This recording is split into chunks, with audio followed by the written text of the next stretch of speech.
Om.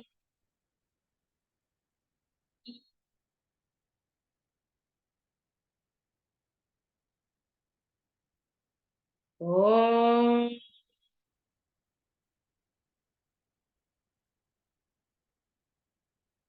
Om Sahana Vavatu Sahanao Bhunaktu Sahaviryam Karavavahai Tejasvinavadhetamastu ma vidvishavahai. Om Shanti Shanti Shanti. Vakratunda Mahakaya Suryakoti Samaprabha Nirvignam Kuru me Deva Sarvakaryeshu Sarvada. Saraswati Namastubhyam Varade Kamarupini Vidyarambham Karishyami Siddhir Bhavatu me Sada. Samasta Jana Kalyane Niratam Karunam Namami Chinmayam Devam Satgurum Brahma Vidvaram Mukam Karoti Vachalam Pangum Langhayate Girim Yatkripatamaham Vande Paramananda Madhavam Paramananda Madhavam. All right, let us read verses 21 to 23 of chapter 6, what we covered last time.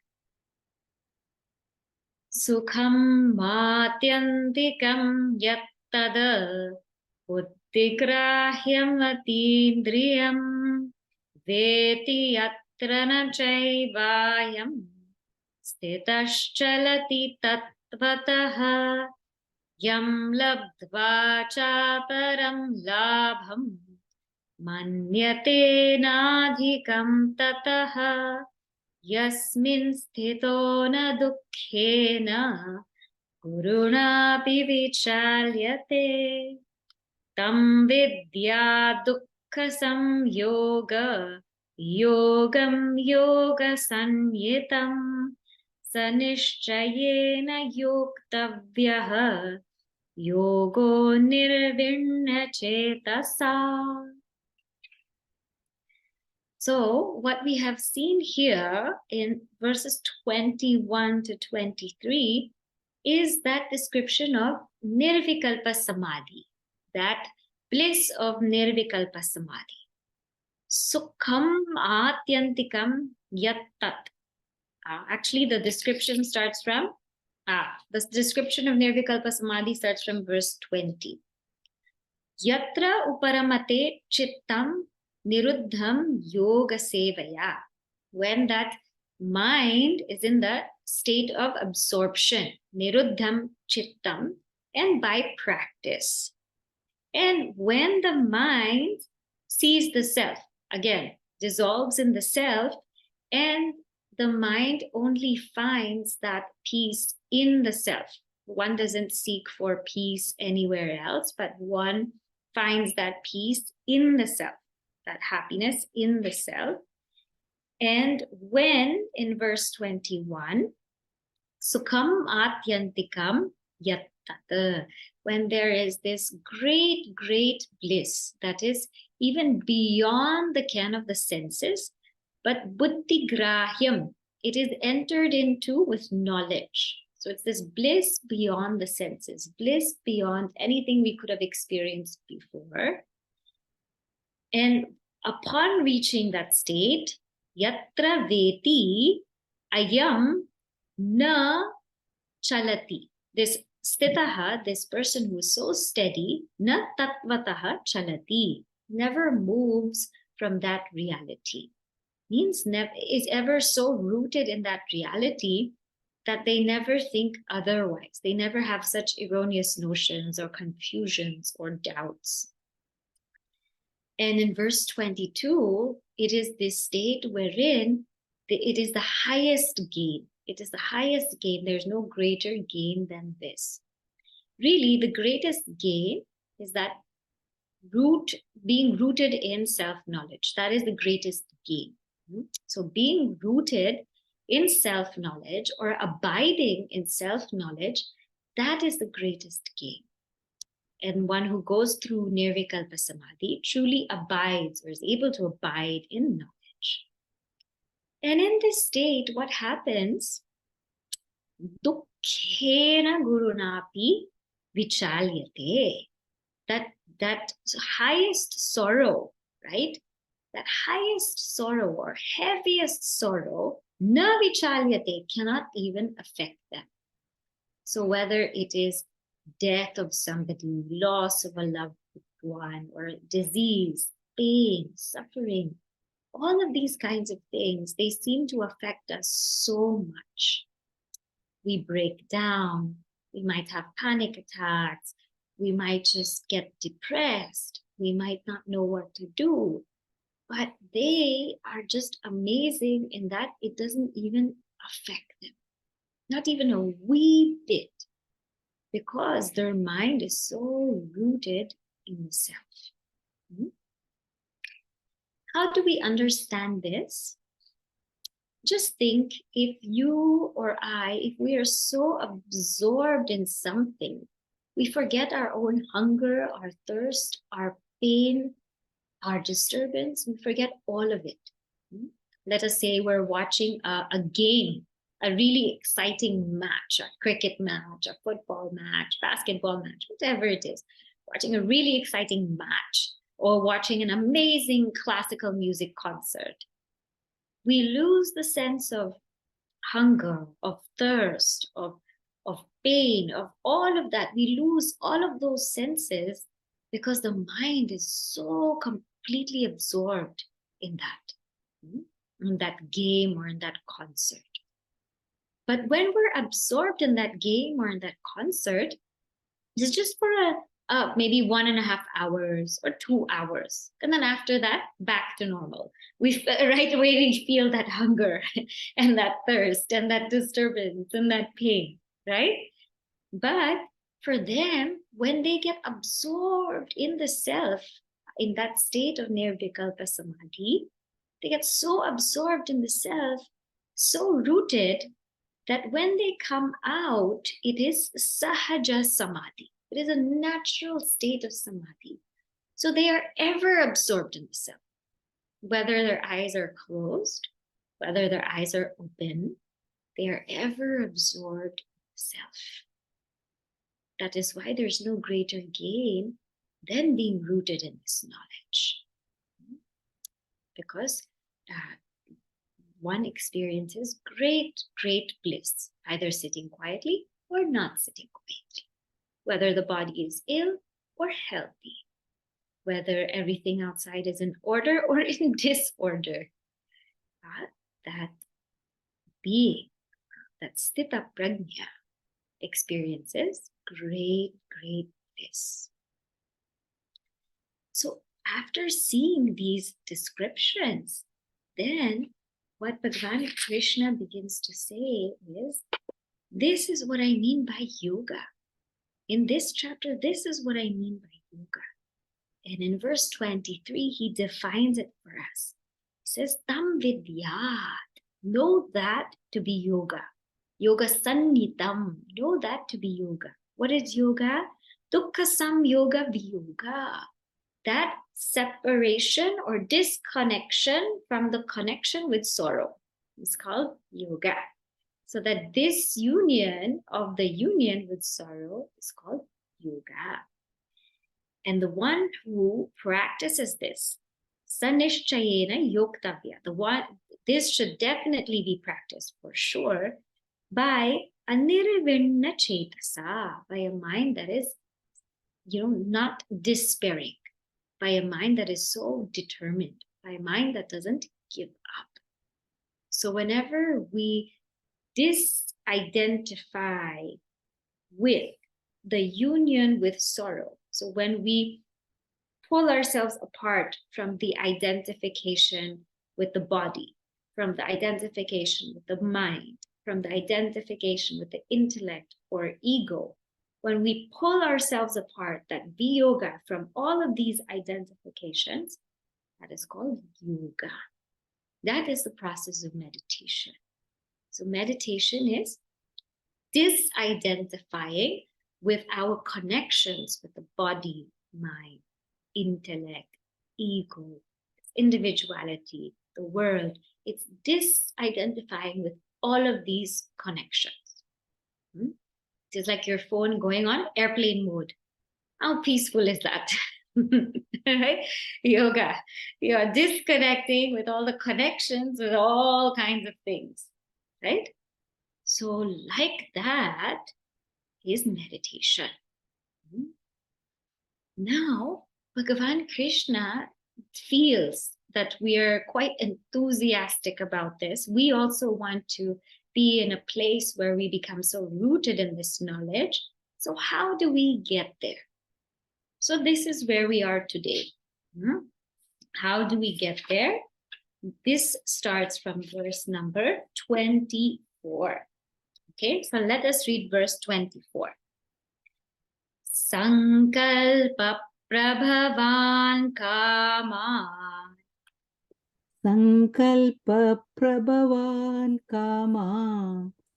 Yaktva sarvana sheshataha.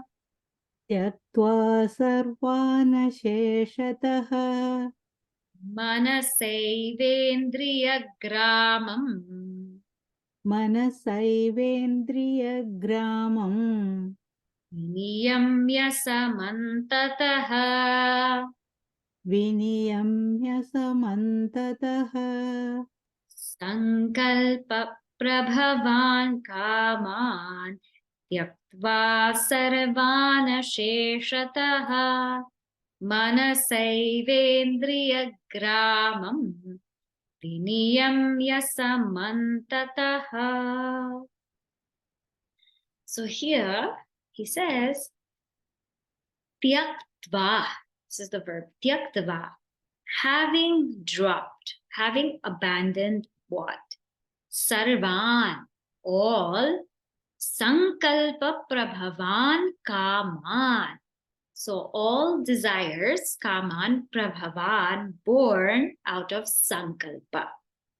So having abandoned, having dropped all desires born out of sankalpa, asheshataha, without leaving anything behind, everything completely. Manasa eva indriya gramam viniyamya.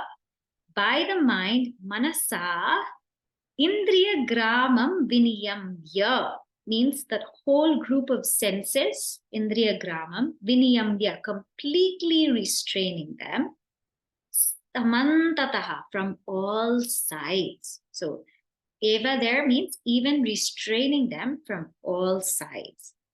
So abandoning without reserve all desires born of fruit of action, sankalpa, and completely restraining the whole group of senses by the mind from all sides. So what does this mean? Sankalpa actually here means that superimposition of joy on any object. This is what Sankalpa means. Samyak kalpanam. So when there's another meaning of Sankalpa. When we do a puja, when we perform a puja, we take a Sankalpa, a resolve that I'm going to perform a puja. Or we take a resolve that I'm going to do this kind of sadhana, or this kind of vow, this vrata. But here it means the superimposition of joy. When we superimpose joy on any object, any being, any circumstance, what happens is desire. Because I see joy in that, therefore I want it.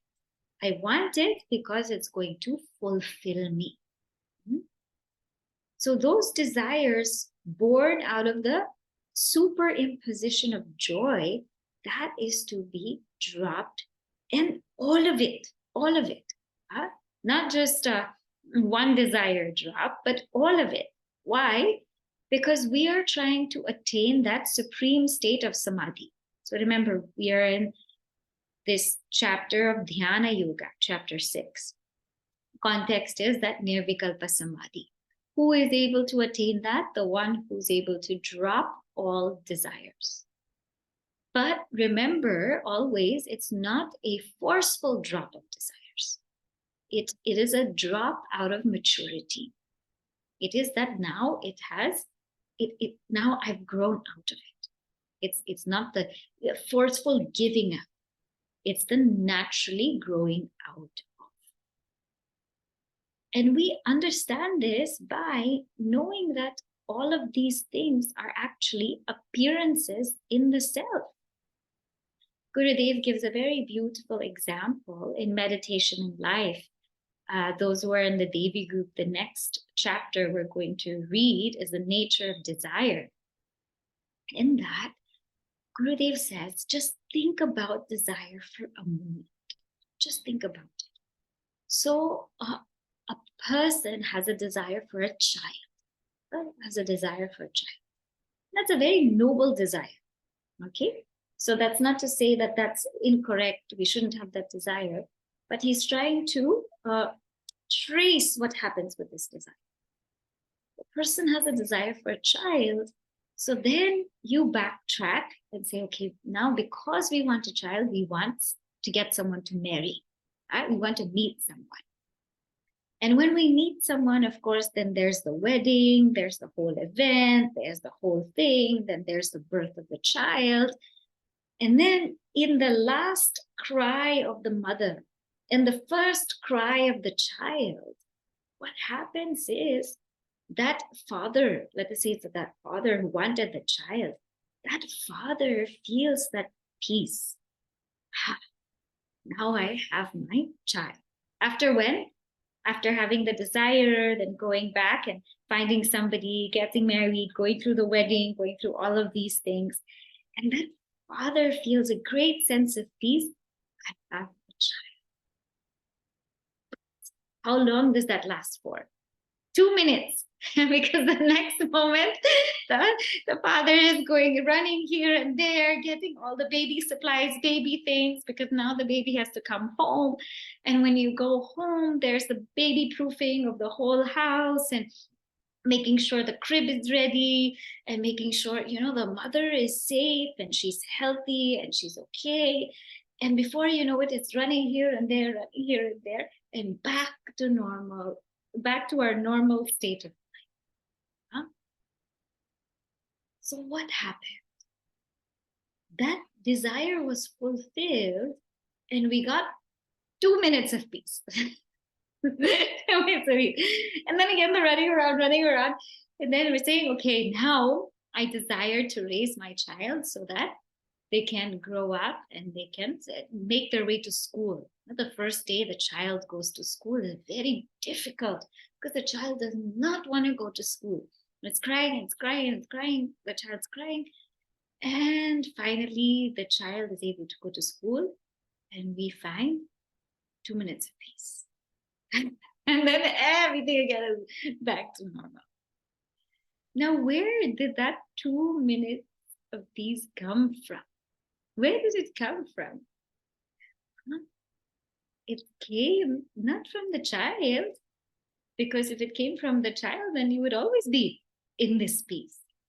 It came because the mind was very, very quiet and able to reflect the bliss of the self. And so we felt at peace. And then again, the mind became like this. So as long as there are desires, the mind is going to be very agitated. That's just the nature of the mind. It's going to be very agitated as long as those desires are there. And desires are not, the more we fulfill them, the more they grow. It's not like you fulfill one and then you let go of it. The more we fulfill them, the more they grow. And that's why our Shastra says if we have such desires, fulfill them through selfless means so that we grow out of them. And hence, the path of Karma Yoga prescribed before Dhyana Yoga in this chapter. Because until and unless we grow out of those desires naturally through either, renouncing them in thought or through actually, going through them, but in a selfless manner, until and unless we do that, we won't be able to sit quietly. Something will always prick us. There will be moments when we will have such quietude, but for the most part, these desires will keep pricking us. So, Sankalpa Prabhavan Kaman Tyaktva. Having renounced all these desires that arise from Sankalpa, the superimposition of joy, knowing that the joy is not in that object, in that person. So knowing that, truly knowing that, and out of maturity, renouncing it. And here they use two words, sarvan and asheshata. Sarvan means all desires. Asheshataha means without leaving any trace. Means not even the mental remnant of that desire should be there. Not even the mental thought. Because there's a soft or shallow desire. There's a strong desire. So sometimes thoughts come into our mind and they're shallow desires. Like, okay, maybe I want to go visit this place, or I want to buy this thing, or I want to go there. Shallow desires. But strong desires are when we keep repeating and repeating and repeating that thought in our head, it becomes very strong.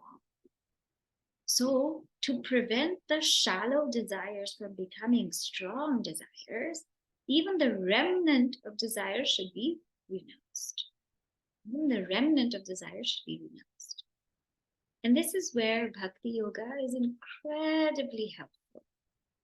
Because in Bhakti Yoga, the Bhakta renounces everything else except their Ishta Devata. They don't want anything else, anybody else, any other place, time, experience, except that being with their Ishta Devata. So that is the power of Bhakti. So here, just in this verse, in this one line, we can see how important Karma Yoga is and how important Bhakti Yoga is. And it's important to go through those practices. Otherwise, this stage of meditation will be challenging. Second line, manasa eva indriya gramam, having, restrained, viniyamya, having restrained all of our sense organs through the mind, having, controlled our senses through the mind from all sides. So our seeing, hearing, smelling, tasting, touching, having controlled all of that, now we're ready to make the journey with it. So verse 24 is about being able to give up all desires naturally, or I should say grow out of all desires very naturally. And this paves the way for us to go within. Now, when we go within, what do we do? Many times people say, people ask this question, when I sit quietly, what do I do? What do you do when you sit quietly? So here, Bhagavan Shri Krishna gives us a very, very wonderful instruction. Verse number 25.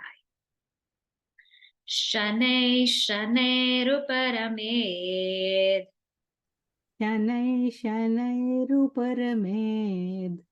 Buddhya Dhriti Grahitaya. Buddhya Dhriti Grahitaya. Atma Samstham Manah Kritva.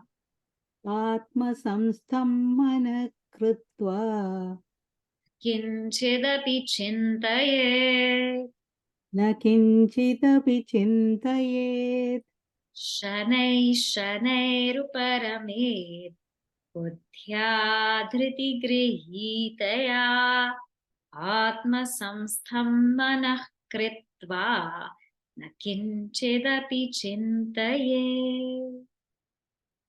So here he says shanaihi, gradually, uparamet, let that person attain quietude. How? Buddhya dhriti grihitaya, by that intellect held in firmness, in fortitude.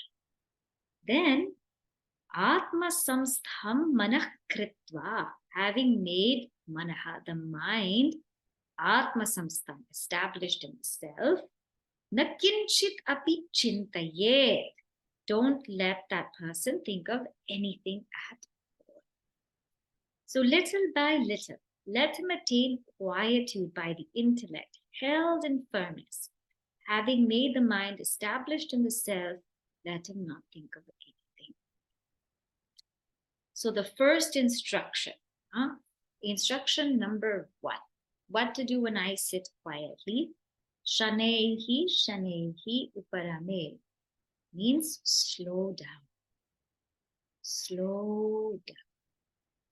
And this is an instruction for all of us. We're living such fast-paced lives, rushing from here to there and everywhere. And this is just a reminder to pause, slow down. And this slowing down has 2 components to it, right? The first component is going from gross to subtle. And what do I mean by this? In Kathopadishad, there's a very beautiful mantra that tells us how to go inward. So the first step is to restrain our sense organs. Yat chet vam manasi prajna. So all of our sense organs, hearing, smelling, tasting, touching, speaking, all of that is to be restrained. So all of that completely restrained. That's so of the step 1 is going gross to subtle. So this is part 1 of step 1. Part 1 of step 1. Then after that, tatyajchet jnana atmi. So now restraining all the senses, now go towards the mind. So now I'm kind of, my senses, I've let them go. I've dropped all of them, let them go. Now go to the mind. And in the mind, there's going to be so many thoughts. So part 2 now is to let go of that mind. Let go of that mind. Let go of those thoughts. Let go of those thoughts. Then part 3 is let go of that intellect itself. Because now the mind is there, all kinds of thoughts are happening. Let go of that intellect itself where it says, I am meditating. I am meditating on that Brahman. I am meditating on that reality. Let go of that intellect. Then, jnanam atmani mahati nyachet. Part 4, let go of even that sense of I. Let go of that. Let go of that I, which is that like that total I. Let go of that sense of I. And tatyachet shanta at. Then you arrive at that blissful self. Arrive at that blissful self means you remain as that self. So part 1, you let go of all of your sense organs. Part 2, we let go of the mind, of all the racing thoughts of the mind.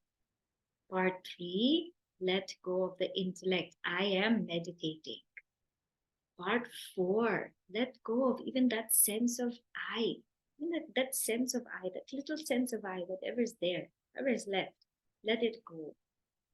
Part 5, remain as you are. Now, the trick is we have to keep going inward, because what tends to happen is let's say we let go of our senses, we get stuck up in the mind. We get stuck up in the mind because one thought comes, and through association, another thought will come, and another thought, and we've gone out. Then one thought will come, and then instead of letting it go, we'll think of something else, and the mind will go that way. So the trick is to keep going inward. Don't get stuck up. Don't get stuck up in any stage. And then the next one, when we're in the intellect part, right? I am meditating on that. Again, there, if the mind goes somewhere else, don't follow it. Just keep going within. Keep going within. Prevent it from going out. No matter what happens, prevent it from going out. Then the fourth part, the sense of I. Then when one reaches that state, even let that go. And part 5 is remain as you are. So gross to subtle. Or what we can do is also do the gross to subtle through the panchakoshas. So there's a method of meditation. It is not that you just sit down and you can meditate. It's not like that. So when we sit down, now I'm taking you through another method. The first method was through Kathopanishad, a mantra through Kathopanishad. Now this method is through the Panchakoshas. First is we let go of the Annamaya Kosha, or the food sheet. So those of you who attend Gayatri Mantra, you will recognize this, that the first thing we do is we relax the body. We relax the body so that we let go of the food sheet, or Annamaya Kosha. Then the second part is we focus on our breath, Pranamaya Kosha. Focus on our breath and we let go of that also. The third part is we invoke the grace of Guru and Bhagavan, which is really, really important. Without invoking the grace of Bhagavan and Guru, we cannot proceed further. That is Manomaya Kosha, the mental sheet, emotional sheet, because that's coming from our heart. Then after that, we go into the Vijnanamaya Kosha. We go even deeper, right? And in the Vijnanamaya Kosha, the intellectual sheet, we have the thought that I am Brahman. I am not the body, mind, intellect. I am Brahman. Ham Brahmasmi. We have that thought. That is Vijnanamaya Kosha. Then we also let that go. So we go into each kosha and we let it go. And the fifth, so if for Gayatri Mantra, we are doing Gayatri Mantra, then we do like a mantra from the Upanishads. The fifth is we remain silent. That silence is Anandamaya Kosha. So we get into Anandamaya Kosha in that silence. And now one has to transcend and understand that they're the awareness of that silence. So I'm not silence per se, because silence is also observed. Silence is not Atman. The observer of silence is Atman. So in this way, first we saw gross to subtle through Kathopanishad mantra. Now we're seeing gross to subtle through this Panchakosha. This is the way to meditate. Shanehi, shanehi, uparamet. Uparamet means go step by step, go gradually. And in this way, it's almost like a warm-up. You see, everywhere we go, there's a warm-up, isn't it? Any exercise that we do, sport we play, yoga asanas, there's always a warm-up. It's not that you go into it right away. Nobody plays a sport right away, or we'll get strained. The muscles will get strained. Nobody does a headstand Shirshasana right away when you get to yoga abhyasa. You don't do that, right? So in the same way, step by step, and master each stage. Take one's time. So for this practice, for dhyana yoga, we have to have time. Not only we have to have time, we have to make time. So shanehi parami. This is what? This part. Buddhya dhriti grihitaya. Here it means we do it with understanding. So because this is the chapter of Atma Samyama Yoga or Dhyana Yoga, means meditation on the self, we do it with understanding. So when I'm going beyond my body, it's with complete understanding. When I'm going beyond my mind, complete understanding. So with each and every step, it's done with understanding. This is called Buddhya. And Dhriti Grihitaya means with a lot of patience. This is not something that's going to be mastered in one day, 1 week, 1 year. It's going to take something like 6, 7, 10 years. Right? So be ready with that attitude that this is not something that's a 1 week thing, or I've meditated for 3 months, nothing has happened. 6 months, nothing has happened. This takes years, right? I had explained to you before when we had this Mahabharata that Arjuna and all of the Pandavas, they had to go into the forest for 12 years. 12 years, right? And then only after in the 13th year, they had to be incognito and then come out. Sri Rama had to go to the forest for 14 years. So if Sri Rama takes 14 years, Arjuna, Yudhishthira, Bhima, and all of them take 13 years, now it will take us at least that much time. At least that much time. So be prepared that this takes time. So the only way to get through this is to enjoy it. To absolutely just enjoy. Enjoy that sadhana. Develop a joy. In the beginning, it will be very hard, but after that, it'll become better and better and better. But keep at it and know that it will take time. Then, having put the mind in the self, Atma samstham manah kritva, having put the mind in the self. What do you mean by put the mind in the self? Atman is everywhere. Atman is pure consciousness. Put the mind in the self means put the mind in the thought of the self, and slowly, slowly that thought becomes thoughtless. That's what it means. Atma samstham manah kritva. Having gone then to that state, na kinchit api chintayet. Don't think of anything else. If we think of something anatma, if we think of the not self, we will get up from meditation. But if we think I have to do this, I have to do that. Don't go there. That will make us get up. And if we think of Atma, if we think, I'm meditating on the self, that will take us out of Nirvikalpa Samadhi and it will bring us to Savikalpa Samadhi.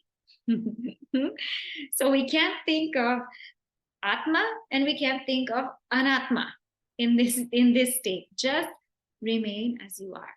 That's it. Na kinchit api chintayet. Don't let the mind again go out. And don't say, oh my gosh, what did I do? What's going on? Just be. Just be. And naturally let yourself come out when you need to.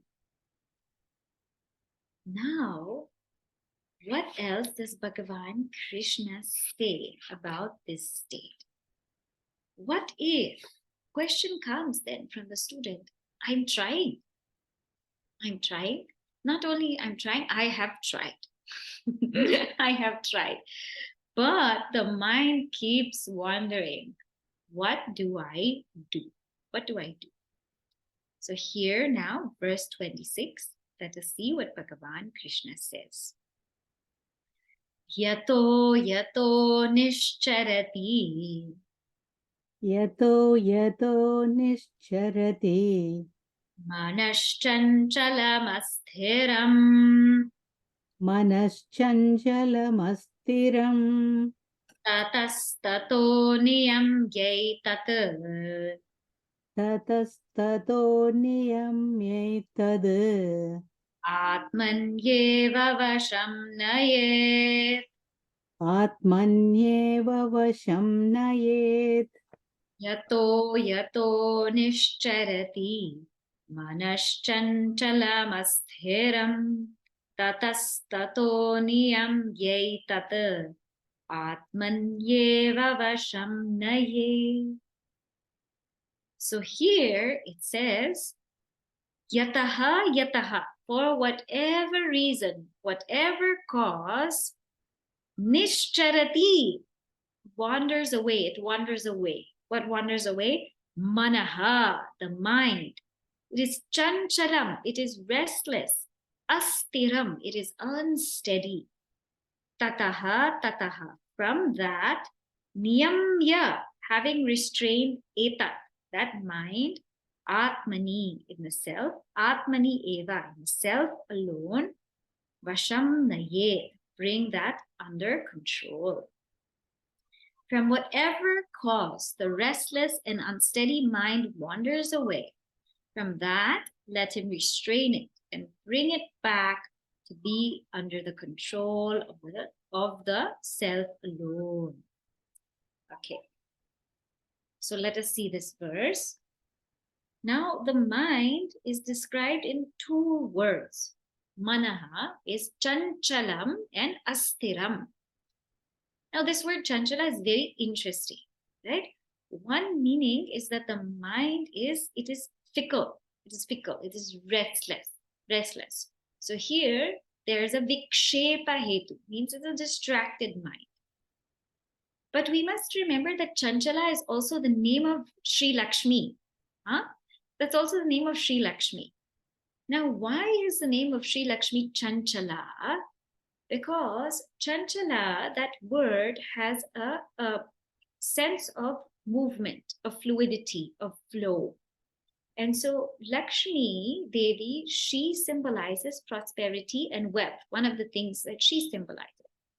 And that wealth only grows if it's continuously flowing. So Lakshmi Devi is there to remind us that, hey, I am going to grant you prosperity, no problem, if you keep it flowing. If we keep it flowing, she says, I will always be there. When we do the seva of Narayana, Lakshmi Devi always follows. But if we try to keep Lakshmi Devi in one place, all our wealth in one place, and say, oh, I'm not going to give, she will go. She will go because she is chanchala. So in the sense of Lakshmi Devi, this is what it means. In the sense of, so if your name is Chanchala, Chanchalji, it is Lakshmi Devi. But if in the sense of the mind now, in the sense of the mind here, the connotation is unsteadiness. The mind can be quite distracted. And astiram means, so chanchala here, restless, is given. Astiram means it can move. It can move from wakefulness to deep sleep. So it can go the rajasic route, chanchala, or it can go the tamasic route, astira, right?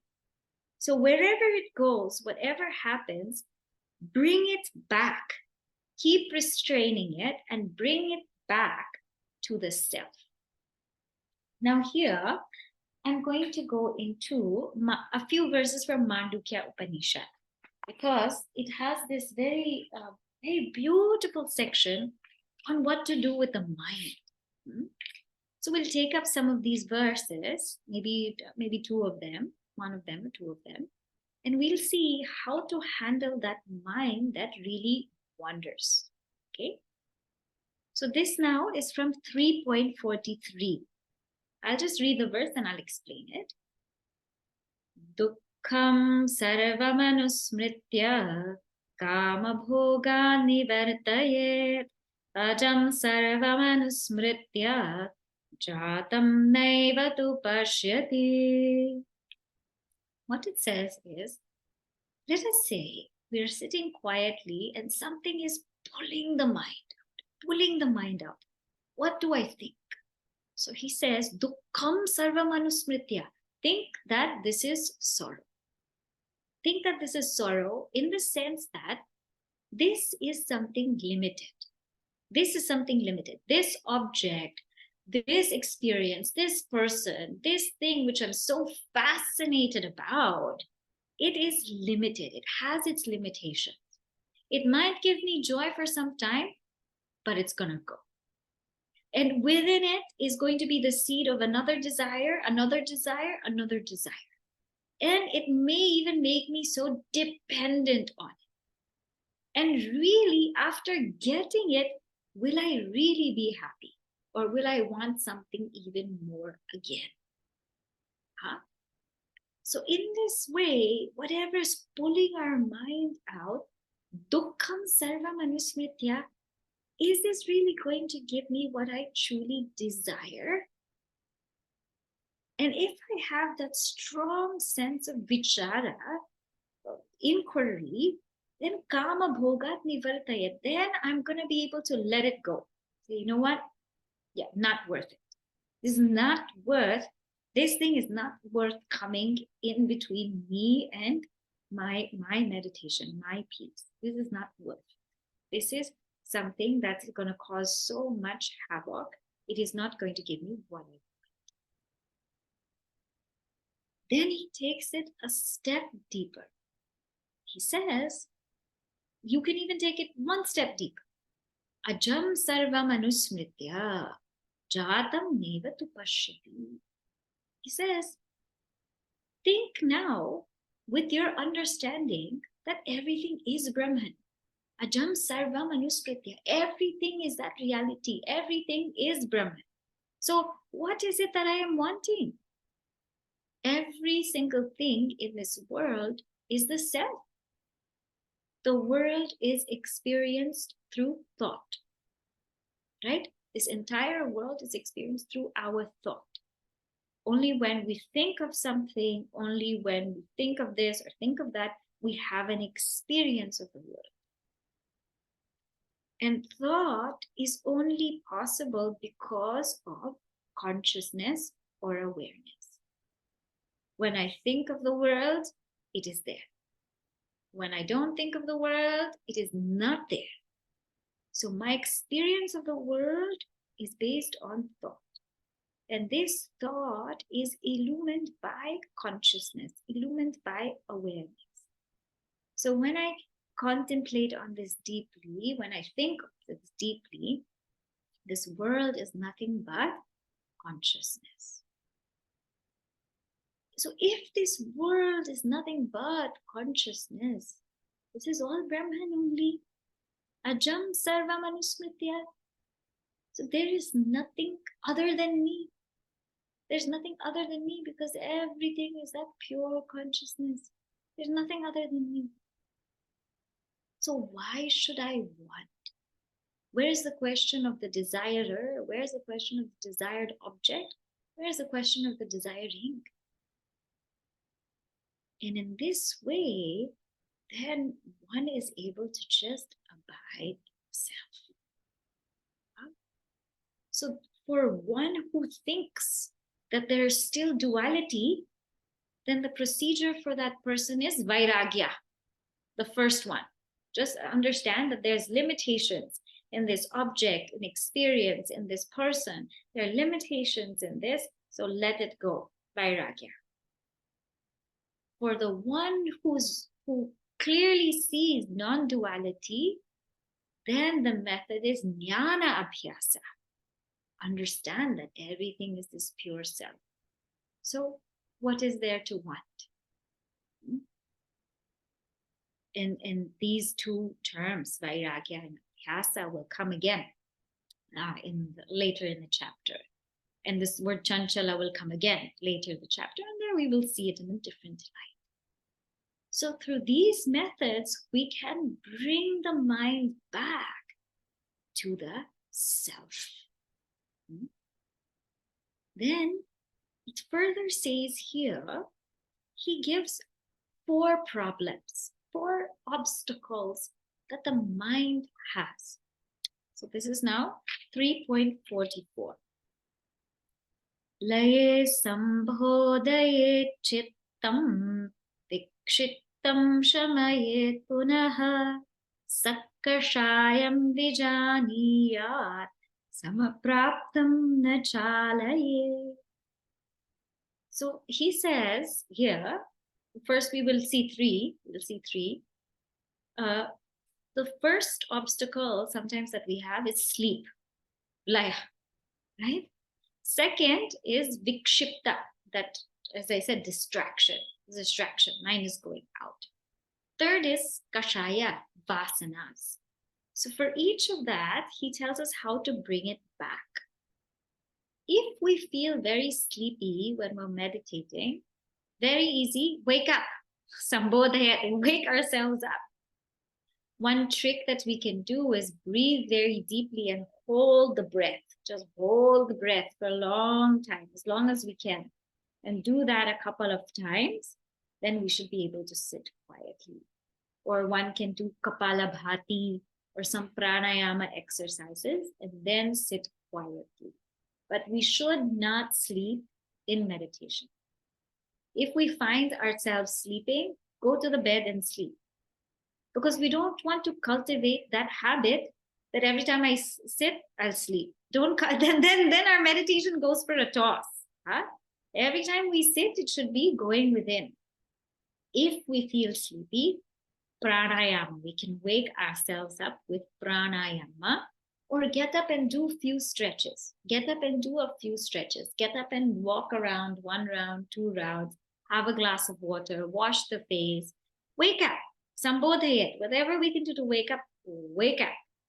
Then sit back down and go inward.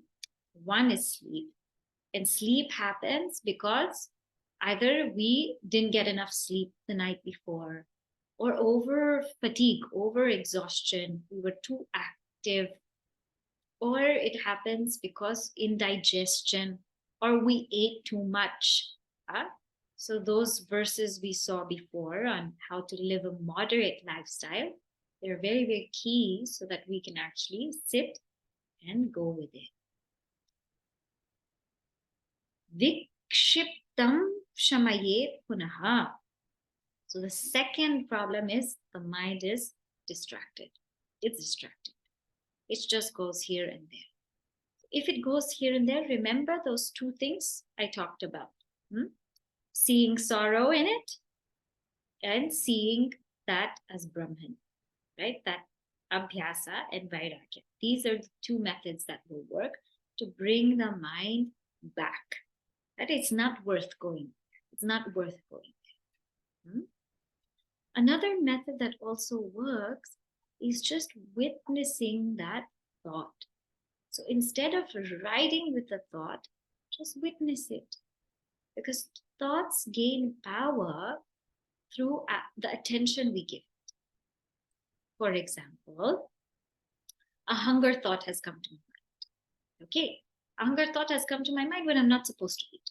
Oh, now I'm hungry, Now, if I just step aside and witness that, okay, hunger thought has come, I just witness it, it will go quickly. But if I keep paying attention to it, oh, hunger thought has come. Why did it come now? Why is it coming? I wonder what I should eat. Should I eat? Should I not eat? If I give it so much attention, then I've lost it. So another way is to just simply be a witness to these thoughts. Let them come, let them go. Don't give them your attention or my attention, because our attention is food for them. It's food. It's their khana, So it's their food. They'll grow with all of that. The third one is kashaya. This kashaya is something very deep. It is not just a surface level distraction. It's not just a like or dislike or a desire. It is a vasana. So sometimes you see what happens is there are a lot of things in our unconscious mind or subconscious mind rather, that in the waking state, it doesn't come out because it's a subconscious mind. So all of a sudden, when we're sitting quietly, that subconscious mind has a way to erupt, a way to come out. It will just come. It could be a vasana we never knew we had. It could be some traumatic experience, but it's something that just, it erupts because that bija, the seed is there, but it just erupts all of a sudden, and it leaves us kind of shocked that, whoa, where did this come in? Why did this come in? Why now? And I never knew that this was there. Huh? That's called kashaya. It is our deep rooted vasanas which have not been able to express yet. In this, if this happens, don't worry about it because it has to happen. It has to happen. Because remember, meditation is a cleansing process. It's a cleansing process. We get cleansed through it. Remember, in the churning of the Milky Ocean, what comes out first? Not amritam, poison. Right? First, poison comes out. So all that dirt will come out. And if that kashaya comes out, he says, vijaniya. Vijaniya means just understand. This is kashaya. Understand. Don't be so frightened or so taken aback by it. It's kashaya. And again, remain as a witness. It will come and it will go. So these are some ways of how to bring the mind back to the self. So yataha nishcharati, when that mind keeps going out. Why? Because it's chanchala, distracted, or astira. Astira means it is just slipping into sleep. Tataha, from all of those distractions, niyamya etat means control it, manage it, master it. And atmani eva vasham nahi, put it in the self, or remain as the self. Either sleep, we wake ourselves up. If we're distracted, we can witness it. If we have this kashaya, this vasana, witness it. But whatever we do, just keep bringing it back to self. It reminds me of sometimes when I go for walks, I see people walking their dogs. I remember this from Bhagavad Gita. Wherever the dogs go here and there, they keep bringing the dogs back and bringing the dogs back and bringing the dogs back. Like that, we have to keep bringing them back. All right. So these verses are very, very beautiful and applicable for our sadhana. So please reflect upon them. We will say the closing prayer, and then I have one important announcement about our class. So you can just remain for that. That would be good. Om Purnamada Purnamidam Purnat Purnamudachyate Purnasya Purnamadaya Purnameva Vashishyate. Om Shanti Shanti Shanti. Hari Om Shri Guru Hari Om.